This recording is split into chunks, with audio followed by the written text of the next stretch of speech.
Pushkin. The following podcast contains explicit language.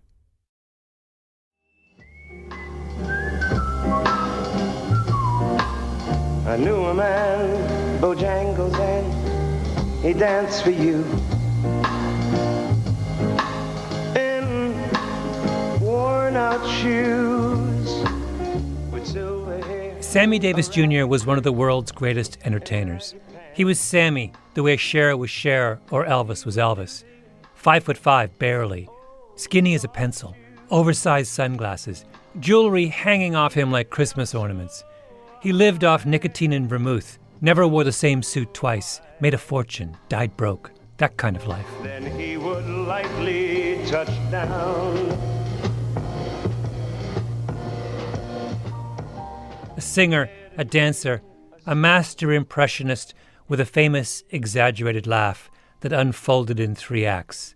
The eyes closed in delight, the full body convulsion, the 3-step stagger.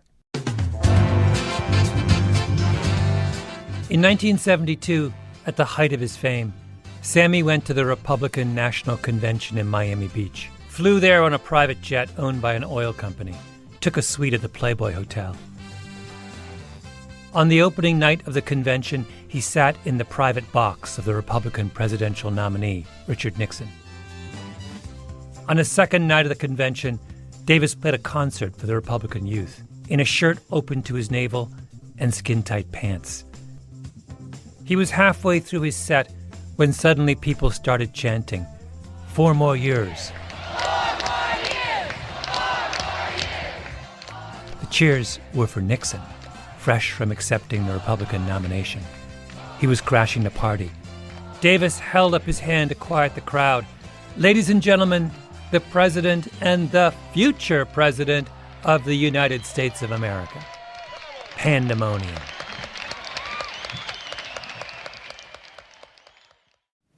I am opposed to busing for the purpose of achieving racial balance in our schools.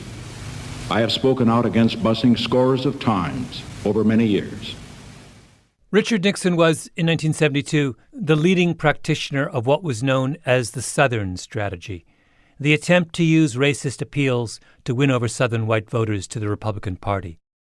He nominated 2 Southerners to the Supreme Court, men who were such committed segregationists and so deeply unqualified that the Senate wouldn't confirm them.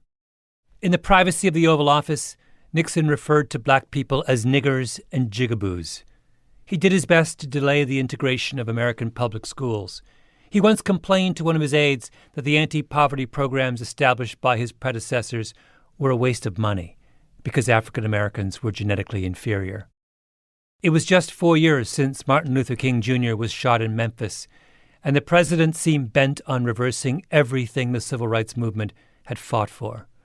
Black people in 1972 did not like Richard Nixon. That is, except for one of the most famous black men in the country, Sammy Davis Jr., who sat in the Nixon family box, performed at the Nixon coronation, and who crossed the stage and wrapped one of the most famously chilly and awkward of all presidents in a joyful, excited, loving hug. Let me read to you Will Haygood's description of that moment in his biography of Sammy Davis Jr.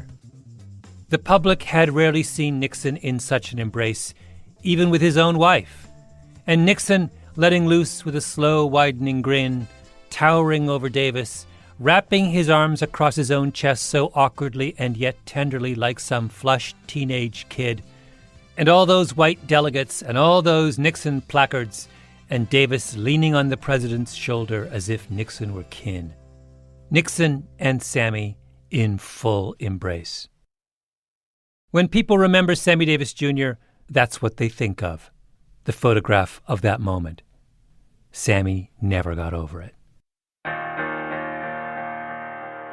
My name is Malcolm Gladwell. You're listening to Revisionist History, my podcast about things forgotten and misunderstood.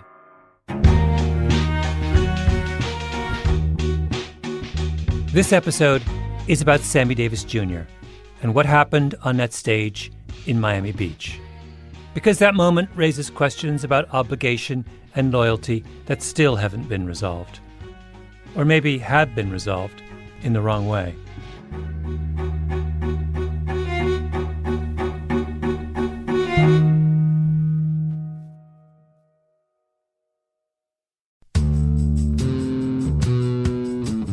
To understand this, you have to go back to what young brother here referred to as the house Negro and the field Negro, back during slavery.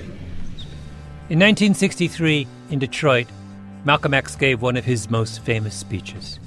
There was two kinds of slaves. There was the house Negro and the field Negro. The house Negro, they lived in the house with master.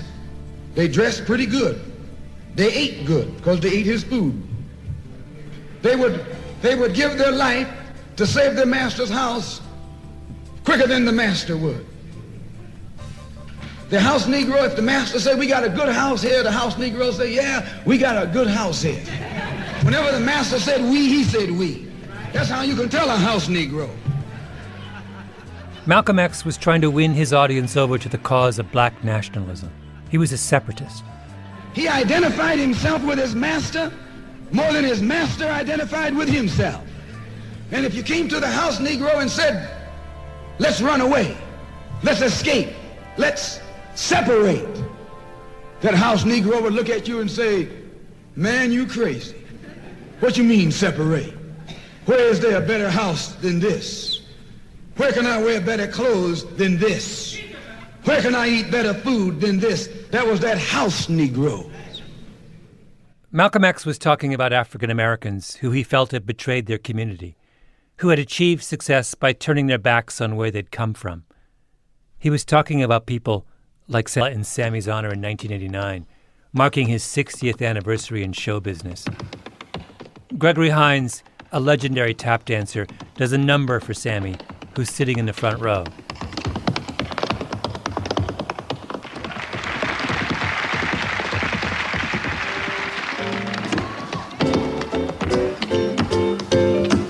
Stop time. Stop time. Then Hines invites Sammy up to join him. Sammy's just had his hip replaced. He'll be dead from cancer within the year.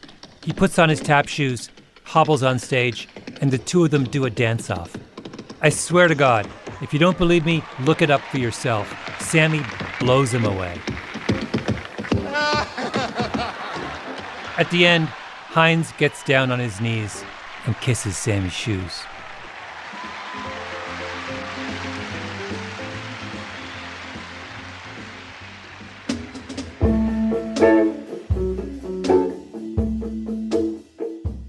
Davis was born in Harlem. He started playing the vaudeville circuit as a 3-year-old with his uncle, Will Maston, and his dad, Sammy Davis Sr. He never had any formal schooling or any childhood to speak of. The three of them traveled Jim Crow America, performing for white audiences in one hotel, then sleeping on the other side of the tracks in a colored hotel. During the Second World War, when he was drafted into the Army, his nose was broken so many times in fights that it's flat for the rest of his life. Sammy was taunted, harassed. At one point, a couple of white soldiers pinned Sammy down, write "coon" in white paint across his forehead. There's an almost unbearable moment in Sammy's autobiography, Why Me? He describes standing under the shower in the latrine for hours, trying to get the white paint off his body. I stood under the hot water, rubbing until rashes of blood trickled to the surface, brushing until I'd scraped the last speck of white out of my skin. I got into bed. Nobody in this world is ever going to do this to me again. I'll die first. But Sammy's answer to never letting anyone do this to him again wasn't to fight, like Malcolm X wanted black people to do.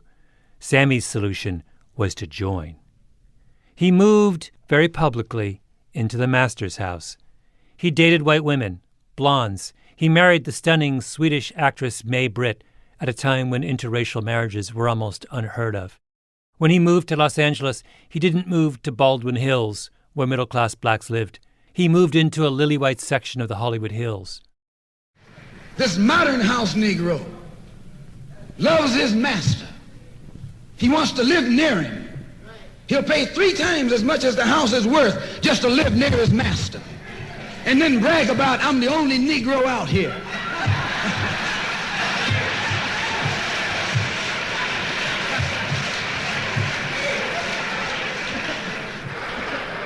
I'm the only one on my job.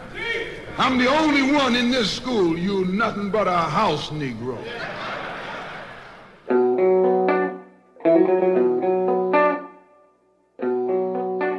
If I play a Dave Chappelle routine for you without telling you that it's him, or a Richard Pryor bit from the 1980s, you'd know right away that Chappelle and Pryor are black. They code black. But listen to this.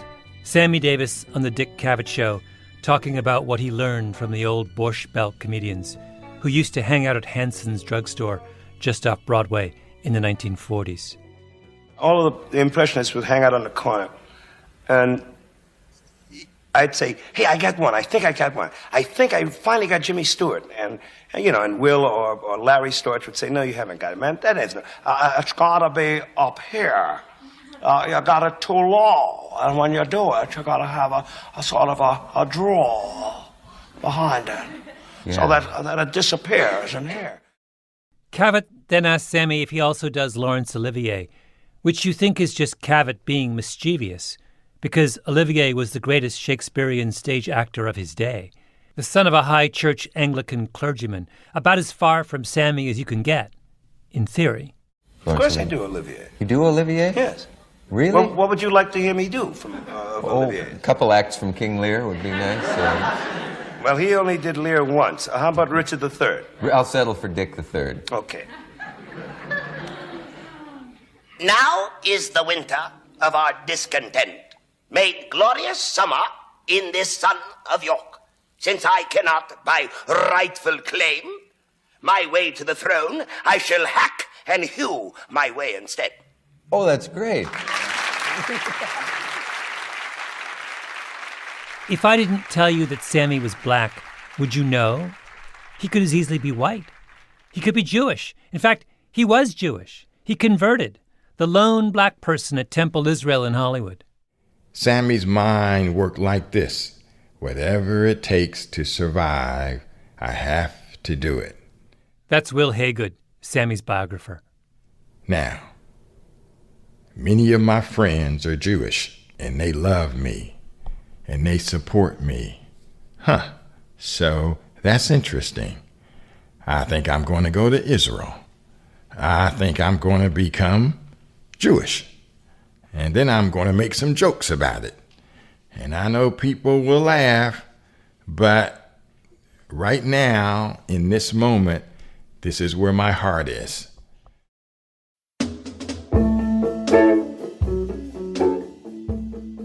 Sammy meets Nixon in 1954. Nixon was the vice president at that point, and Sammy was playing the Copa when the Copa was the hottest ticket in Manhattan. So he got Nixon and his wife seats up front, and they never forgot it. Shortly thereafter, Sammy gets invited to the White House to visit Vice President Nixon. Now just think of that. A kid born poor, who had been scuffling out on the road, who had been playing nasty-looking nightclubs, who never had a teacher, who never had classmates, all of a sudden sliding around the White House. They stay in touch. When Nixon becomes president in 1968, he asks Sammy to join a White House advisory council. When the gospel singer Mahalia Jackson died, Nixon asked Sammy to represent him at the funeral and sent a government jet. Nixon asked Sammy to go to Vietnam and entertain the troops. Sammy puts together a massive traveling entourage and plays his heart out. It's all right. Baby, it's all right. Baby, it's all right. Baby, it's all right. Yeah. If you look at the back cover of Sammy's autobiography, Why Me?, there's a blurb from Alex Haley, who wrote Roots, another from Aaron Spelling, the creator of 90210, among a million other things, another from Frank Sinatra and Michael Jackson, and Liza Minnelli. It's maybe the greatest blurb lineup in the history of publishing. And then there's Richard Nixon, who writes, Sammy is one of the great living Americans. It wouldn't matter what color he was. With his intelligence, he could make it at anything, anywhere. It wouldn't matter what color he was? That sounds like something you would say about someone who comes from privilege, to flatter them into thinking they would have succeeded even without their privilege. It wouldn't matter if Mark Zuckerberg were an orphan from a remote village in the Himalayas. He's so smart he would still be a billionaire. It's totally nuts to say it wouldn't matter if he hadn't had those privileges about a black man born in Harlem in 1925 who never had any privileges. Sammy comes to Nixon pretending he isn't black, and Nixon comes to Sammy forgetting he's black. Their relationship is a kind of delusional post-racial fantasy.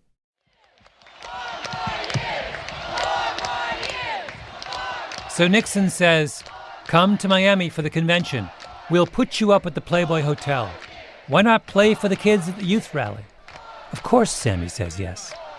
And Nixon stands in front of the crowd on national TV and starts talking about how Sammy's critics accuse him of selling out by being a Nixon supporter. Then Nixon says, You aren't going to buy Sammy Davis Jr. by inviting him to the White House. You're going to buy him by doing something for America. Nixon waits for the applause to die down. He's looking the other way. Sammy sneaks up from behind, wraps his arms around him. The hate mail Sammy gets over the next few months is so vicious that he hands over some of the letters to the FBI. Eartha Kitt comes up to him and hisses, Did you have to kiss him? Sammy is blindsided. He's desperate to salvage his reputation. He calls up Jesse Jackson, who every year has a big conference in Chicago for his civil rights group, Operation Push. I am somebody. I am somebody.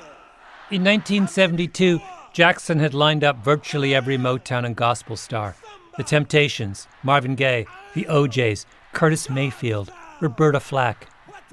Sammy says, I want to perform. Jackson says, yes. Brings him out on stage. I am here because I have come home as a black man.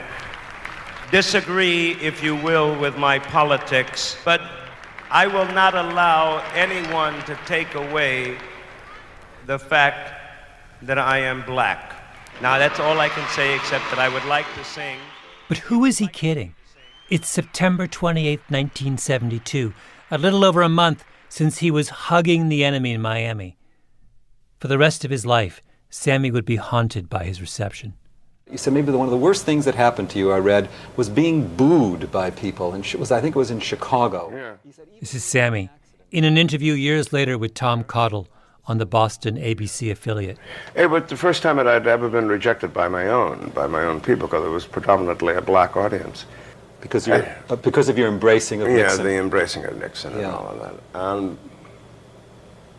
Jesse was there, as he always had been before, prior to, and as he's been since, to be supportive as a friend. And I was about ready to run, literally run off the stage, and he said no. And he made me stay, and he talked to the audience, and made me perform. And what did Sammy sing? Whether I'm right or whether I'm wrong, You can't make this up. whether I find a place in this world or never belong, I gotta be me, I gotta be me, what else can I be? But the hurt of being booed was, I never want to experience that kind of hurt again. I want to live,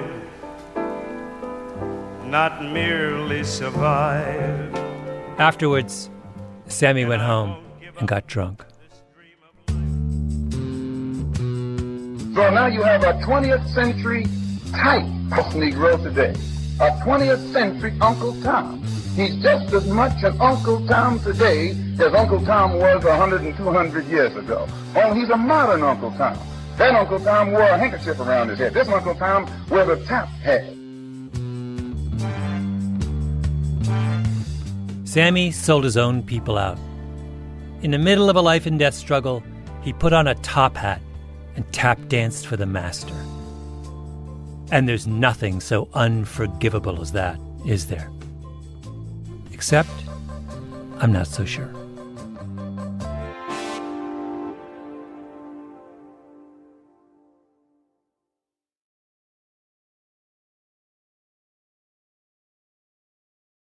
I had been given the opportunity through a company that I was consulting to interview the first women entering their sales force. That's Rosabeth Cantor. She's a professor at the Harvard Business School, talking about a research project she did back in the 1970s. It was for a big industrial firm headquartered at the time in New York City. They had a sales force of 300 people, all men, and they just hired 20 women. And so here was a batch of people who all had advanced degrees and were very technically talented, and yet they were walking into technical sales in a place that had never seen people like them before. The women were struggling. That's why the company brought in Cantor to diagnose the problem. She showed up with her notebook and began talking with the new hires.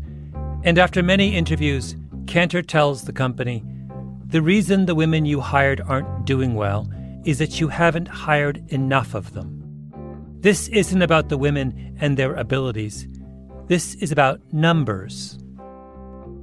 The company had its sales force spread across the country. A typical office was 8 people, which meant 7 men and only 1 woman. And Cantor's point was that it's really, really hard to be the lone woman in an office of 8 people. And I thought that's really the issue. Are you alone, or are there many of you like you? Cantor wrote up her findings in a classic essay called Some Effects of Proportion on Group Life. Being the only one of your kind, she said, being a token, creates a special set of problems for both sides, for the majority and for the token. The women told Cantor that the minute they showed up in a room, the men on the sales team would become almost exaggerated versions of themselves, telling dirty jokes, war stories, being aggressive, as if the presence of an outsider reinforced what they all had in common. At the same time, the women felt their behavior changing. They felt scrutinized, not as individuals, but as members of their category, which left them self-conscious, uneasy. In one brilliant section of her paper, Cantor talks about the 4 roles that token women get pushed into: the mother, the pet, the seductress, and the Iron Maiden. They couldn't be themselves, not until the proportions of the group turned more in their favor. So you put that same lone woman in a group that has more women in it, and she can relax. She's not on the spot. She can be friends with some. She doesn't have to be friends with all of them. She can find things in common with the men. To fit in, the token has to pass a loyalty test. Cantor writes, "If tokens collude, they make themselves psychological hostages of the majority group. For token women, the price of being one of the boys is a willingness to turn occasionally against the girls." The token woman, in other words, is required to sell out her own kind. Required. That was the cost of admission to the master's house. Being one of the boys was not who they were. It was what they were forced to be. So why is Sammy Davis Jr.'s position any different? In his mind, he was pushing aside white, black for green, green being money. Will Haygood, Sammy's biographer. He started his career with really, literally, having to put food on the table to keep his daddy surviving and to keep Will Maston surviving. He did not want to let them go. And so who would Sammy talk to every day? Who signed his checks white businessman. And who was in the audience in those Las Vegas nightclubs? Rich white people. Sammy does Laurence Olivier impressions because that's what white audiences wanted to hear. He becomes friends with Richard Nixon. And who is Richard Nixon? Richard Nixon is the political embodiment of those people in his Las Vegas audience.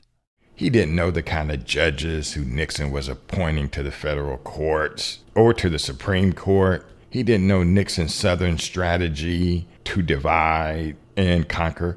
All Sammy knew was Nixon welcomed me wherever I was at. By the way, Sammy campaigned for John Kennedy 10 years before he campaigned for Nixon. But did Kennedy ever invite him to stay at the White House like Nixon did? No.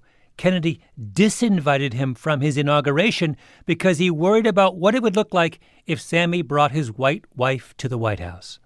Sammy had to make strategic decisions out of necessity. These are the steps the token takes to survive, but they aren't who he is. Sammy marched on Washington. He marched at Selma. He shut down a Broadway show to make the trip. Will Haygood says that when he interviewed Harry Belafonte, Belafonte made a point of stressing how generous Sammy was to the civil rights movement.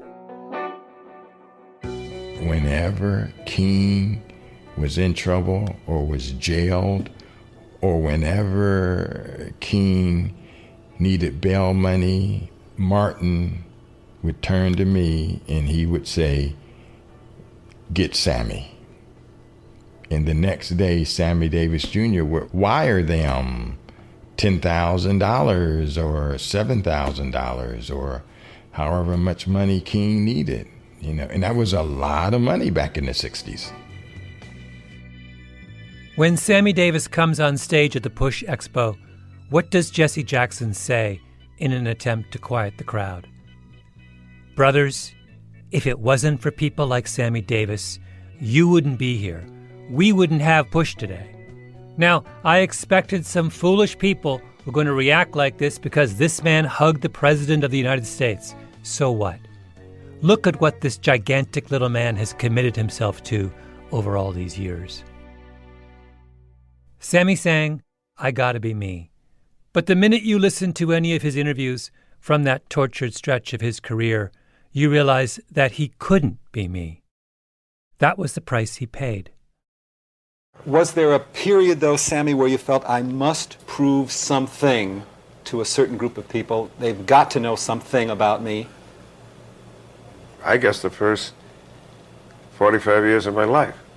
You were doing just that? That's all I was doing.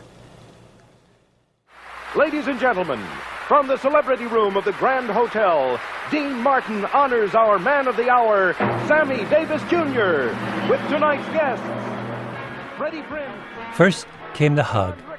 Then came the booing at Operation Push. Then came the roast. And tonight's very special man of the hour, Sammy Davis Jr.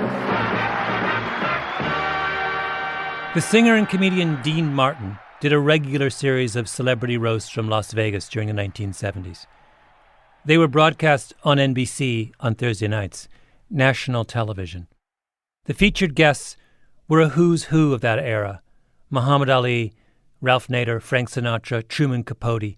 It was a ritual of comic humiliation. The guests took their medicine. The country watched in mock horror. In April of 1975, it was Sammy Davis Jr.'s turn. At the microphone is the host, Dean Martin of Rat Pack fame. Big, tall, handsome guy. His shtick was that he always pretended he was drunk, even when he... For the same reason he hugged Richard Nixon. Because the world represented by the roast was the world Sammy has been trying his whole life to join. It's the club. And what is a celebrity roast? It's a ritual of initiation. The target of the roast agrees to be roasted because being roasted is proof that you belong. Only what does this roast prove? That Sammy isn't one of them. Then Dean Martin pretends to read telegrams from well-wishers. Here's one I think you're going to be very proud of. Dear Sammy Davis, we'd like you to pose for a nude centerfold in our magazine signed the National Geographic. It goes like this on national TV for an hour. Sammy had done everything he could to join the club, and yet, what are the jokes about that day at the MGM Grand? That he doesn't belong.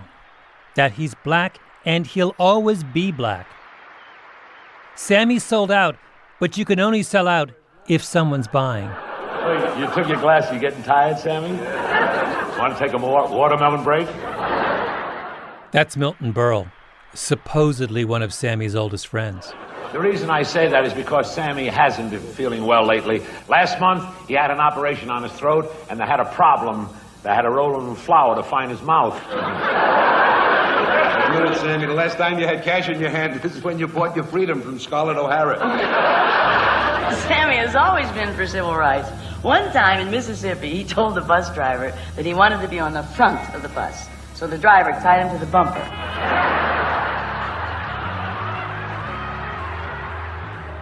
Next up, Foster Brooks, a man with a brief moment of celebrity based entirely on his ability, born of experience, to impersonate a drunk. Sammy Davis had more talent in his pinky finger than Foster Brooks. But Sammy isn't a member of the club, and Brooks is. Mr. Davis, you are a great performer. The excitement you create in an audience is incredible. There they sit, spellbound, wondering if someone in your entourage is ransacking their room.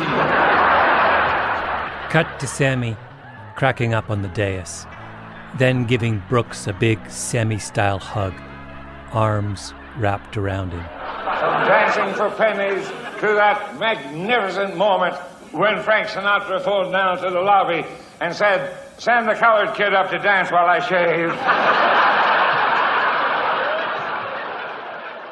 Remember what Rosabeth Cantor wrote? For token women, the price of being one of the boys is a willingness to turn occasionally against the girls. And then she writes a line that I couldn't stop thinking about as I watched that roast. Tokens thus find themselves colluding with dominance through shared laughter.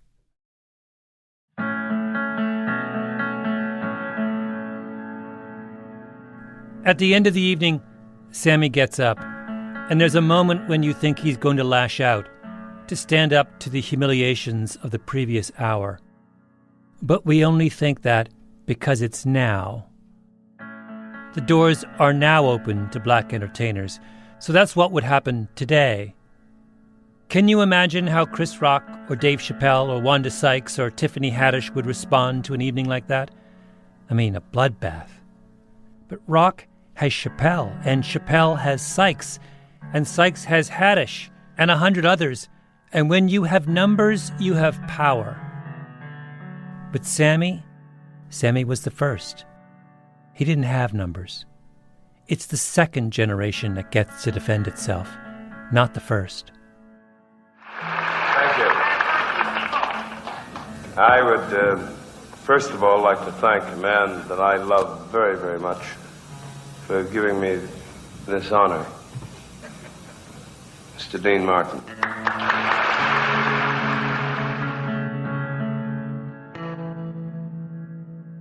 He turns to Dean Martin, who's sitting next to him. Dean Martin reaches up and places his hand on top of Sammy's.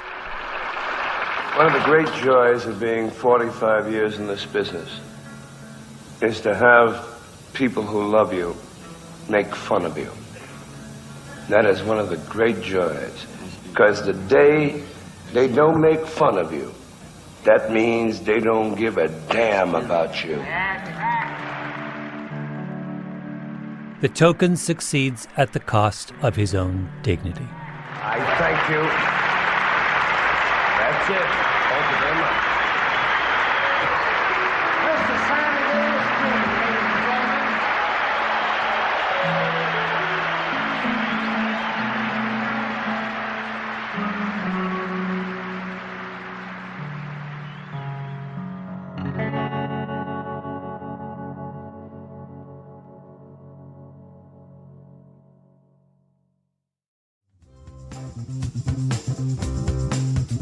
Revisionist History is a Panoply production. The senior producer is Mia Lobel, with Jacob Smith and Camille Baptista. Our editor is Julia Barton. Flawn Williams is our engineer. Fact-checking by Beth Johnson. Original music by Luis Guerra. Special thanks to Andy Bowers and Jacob Weisberg. I'm Malcolm Gladwell.